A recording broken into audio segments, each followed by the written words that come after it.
ෂෑ මෙදා පාර O level paper රෙද්ද රෙවෙන්නම ගැලවුණා. හරිම අමාරුයි. ශාලාධිපතිට හිටපු එකත් චූ දාන්නවත් එළියට ගියේ නෑ. මෙහෙම ගියොත් රෙද්දක්වත් ඇඳගෙන යන්න වෙන්නේ නෑ මට. ගමේ ඉන්නේ උන් තේ අරගෙන පාරට ඇවිල්ලා අහන ඕලෙවල් ලේසිද කියලා මගෙන්. මන්න දෙවෙනි පාර ලියන්න හිත හදාගත්තා. ඉංග්‍රීසි පේපරෙත් ලියන්න බැරි පාර මැසේජ් කොටන භාෂාවෙන් ඉංග්‍රීසි පේපරෙත් ලියලා ආවේ මම. එහෙම ඉඳලා බෑ.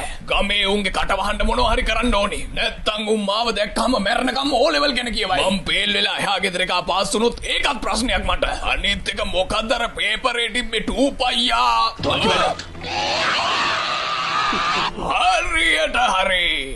මං දන්නවා කරන්න ඕන දේ. විභාගේ ගැන කවුරු හරි ඇහුවොත් මං කලන්තේ දාලා වැටෙනවා. ඊට පස්සේ උම්මාව ගෙදරට ගිහින් දාන කල්ම මම නැගිටින්නේ නැහැ. ඒක නම් මරු තමයි. හැබැයි ඔහම කී පාරක් කලන්තේ දාන්නේද? උඹත් ඇට කාපු රිලෝ වගේ හිටියා. ඔහොම දෙයක්වත් මතක්